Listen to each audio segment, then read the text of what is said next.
Assalamualaikum warahmatullahi wabarakatuh. Salam sejahtera. Kembali bersama saya Khairullah Al-Basri dalam Sekilas Info.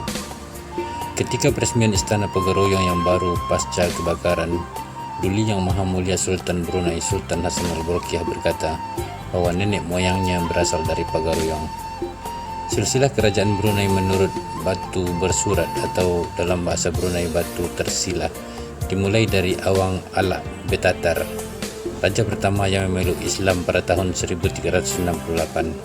Catatan tradisi lisan diperoleh dari syair Awang Sameun yang menyebutkan Brunei berasal dari perkataan Barunah. Satu rombongan suku Sakai yang dipimpin Patih Berbai pergi ke sungai Brunei mencari tempat untuk mendirikan negeri baru. Setelah mendapatkan kawasan tersebut yang memiliki kedudukan sangat strategis, yaitu diapit oleh bukit, mudah untuk dikenali, serta memiliki sungai untuk transportasi dan kaya dengan ikan sebagai sumber pangan yang banyak, maka mereka pun mengucapkan perkataan Barunah yang berarti tempat itu sangat baik, berkenan dan sesuai di hati mereka untuk mendirikan negeri seperti yang mereka inginkan. Lama-kelamaan, kata Barunah itu berubah menjadi Brunei. Berdasarkan syair Awang Sameun tadi, bahwa Patih Berbai adalah pimpinan rombongan suku Sakai yang melakukan migrasi dari luar pulau Borneo atau Kalimantan untuk mendirikan sebuah negeri. Sebagaimana umum diketahui, suku Sakai menelisik sisi historis adalah sekumpulan orang Minangkabau yang melakukan migrasi ke pedalaman Riau pada abad ke-14 Masehi. Suku Sakai merupakan kelompok masyarakat dari Pagaroyong yang bermigrasi ke daratan Riau berabad-abad yang lalu. Dari Riau, kelompok masyarakat Sakai yang dipimpin Patih Berbai berlayar menuju Borneo dan mendirikan sebuah pemukiman. Dari gelar yang digunakan Patih Berbai pun sangat erat hubungannya dengan gelar bangsawan Pagaroyong yang sering menggunakan istilah patih atau perpatih. Masih dalam syair Awang Semaun, itu juga menyebutkan nama saudara dari Awang Alak Betatar yang mirip dengan nama yang dipakai kerajaan Minangkabau tempo dulu, seperti gelar Patih dan Damong. Begitu juga gelar Pangeran Bendahara atau Bandaro dan Pangeran Temenggung atau Kutemanggongan. Kedatangan masyarakat Minangkabau yang kedua dapat dilihat dari datangnya kerabat di Raja Minangkabau yang bernama Raja Umar pada masa pemerintahan Sultan Nasruddin 1690-1710. Raja Umar atau lebih dikenal dengan Datuk Godam ini datang ke Brunei menyamar sebagai saudagar. Beliau merupakan keturunan Bandaro Tanjung Sungayang, Pagaroyong. Ayah Datuk Godam bernama Bandaro Harun. Menurut adat Minangkabau, Bandaro Harun merupakan anggota Basa Ampek Balai.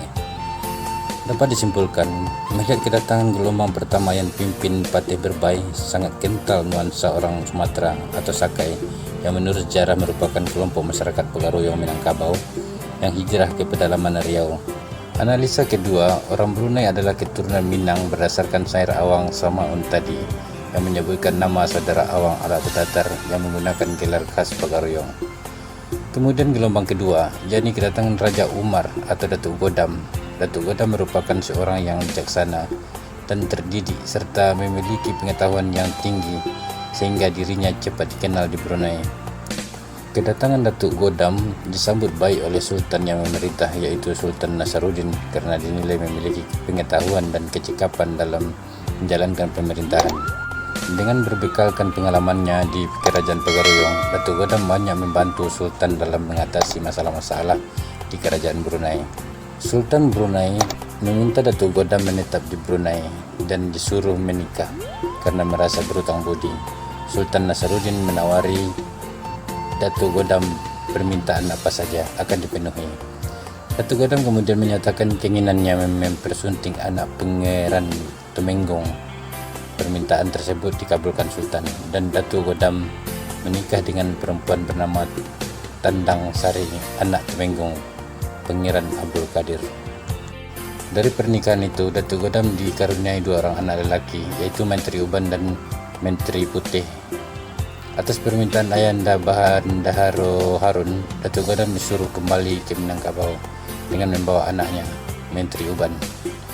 Dengan berat hati, Sultan Nasruddin memberi izin dengan syarat agar anak keduanya yaitu Menteri Putih tetap tinggal di Brunei sebagai cikal bakal yang akan menerajui pemerintahan dan berhadap memiliki loyalitas yang tinggi kepada Sultan sebagaimana yang telah ditunjukkan Datuk Godam.